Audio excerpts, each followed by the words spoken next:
नमस्कार, मैं सैयद अख्तर श्री अरविंदो सोसाइटी की ओर से आपका बहुत बहुत स्वागत करता हूं। हम आज शिक्षा में शून्य निवेश नवाचार कार्यक्रम ZIIEI द्वारा संकलित एक रोचक व अभिनव नवाचार के बारे में आपको बताएंगे। हम इनोवेटिव पाठशाला के अंतर्गत महाराष्ट्र राज्य के कक्षा 5 की EVS की पुस्तक हम ऐसे बने के पाठ 3 पृथ्वी पर सजीव के नवाचार अभिनव शिक्षण तकनीक की एक गतिविधि मैं कौन हूं का इस वीडियो में क्रियान्वयन करेंगे। हम आशा करते हैं कि आप इस वीडियो को देखने के उपरांत इस नवाचार तकनीक को अपने विद्यालय व कक्षा में अवश्य क्रियान्वित करेंगे। इस पाठ को ZIIEI के कई नवाचार गतिविधियों से पढ़ाया जा सकता है, परंतु आज हम इसे मैं कौन हूं से समझेंगे। तो चलिए सबसे पहले पाठ का सार समझते हैं। प्रस्तुत पाठ में पृथ्वी की उत्पत्ति के बारे में बताया गया है। इसके अनुसार महाविस्फोट की घटना हुई और ब्रह्मांड अनेक टुकड़ों में बंट गया। पृथ्वी उनमें से एक है। पृथ्वी धीरे धीरे ठंडी हुई और इस पर जीवों की उत्पत्ति होना प्रारंभ हुआ। आइए नवाचार की नवीनता समझते हैं। इस नवाचार की नवीनता यह है कि इसमें छात्रों को चित्र दिखाकर तथा सांकेतिक प्रश्नों व पहेलियों के माध्यम से संभावित निष्कर्ष का अनुमान लगाया जाता है, जिससे छात्रों में चिंतन व विश्लेषण क्षमता का विकास होता है और साथ ही पाठ की समझ भी विकसित होती है। नवाचार क्रियान्वयन प्रक्रिया के अंतर्गत पढ़ाए जा रहे पाठ की संकल्पना के पुनः अध्ययन के लिए पृथ्वी की उत्पत्ति, पृथ्वी पर सजीवों की उत्पत्ति व पृथ्वी पर प्राणी जगत को चित्र, सांकेतिक प्रश्नों व पहेलियों की सहायता से पाठ के कॉन्सेप्ट की पहचान कराई जाती है।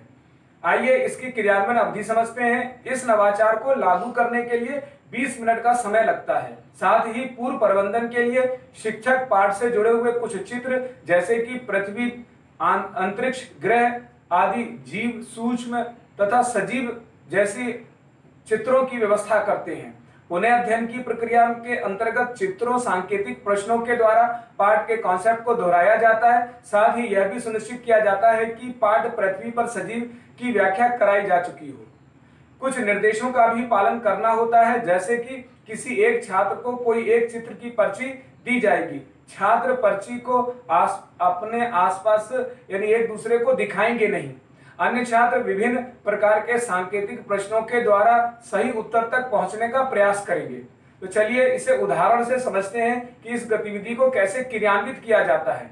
माना शिक्षक किसी छात्र को एक पर्ची जिस पर पृथ्वी लिखा हुआ है का चित्र देते हैं तथा अन्य छात्र चित्र वाले छात्र से सांकेतिक प्रश्न के माध्यम से पूछते हैं, जैसे कि अन्य छात्र, क्या मैं पाठ से जुड़ी हुई कोई चीज हूं? अब पर्ची वाला छात्र उत्तर देगा, हाँ। इस गतिविधि से छात्रों में सहयोग की भावना का विकास होता है। इसी प्रकार से फिर अन्य छात्र कहेंगे कि क्या मुझ पर कुछ लोग रहते हैं? पृथ्वी वाला छात्र कहेगा हाँ या फिर नहीं। फिर अन्य छात्र पूछेंगे, क्या मैं धरती हूं? तो पर्ची वाला छात्र कहेगा हाँ।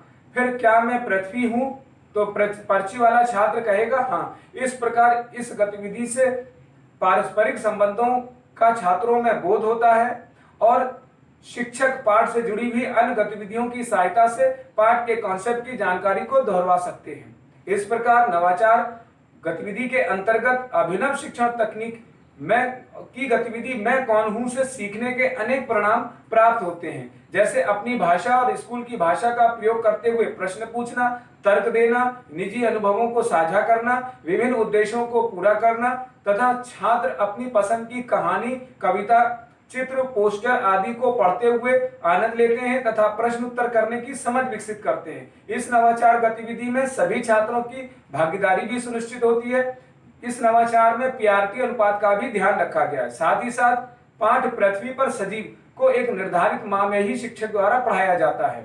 साथ ही नवाचार से छात्रों में मूल जीवन कौशल, गहन सोच के साथ ही आत्म जागरूकता व सृजनात्मक सोच का व पारंपरिक संबंधों का भी विकास होता है। यह नवाचार विशेष आवश्यकता वाले बालकों के लिए भी बहुत उपयोगी है। वास्तव में देखा जाए तो यह एक अभिनव नवाचार गतिविधि है।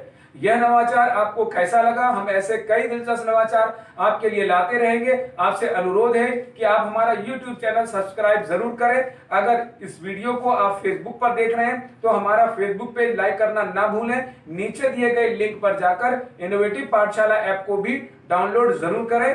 इस वीडियो को देखने और लाइक करने के लिए बहुत बहुत धन्यवाद।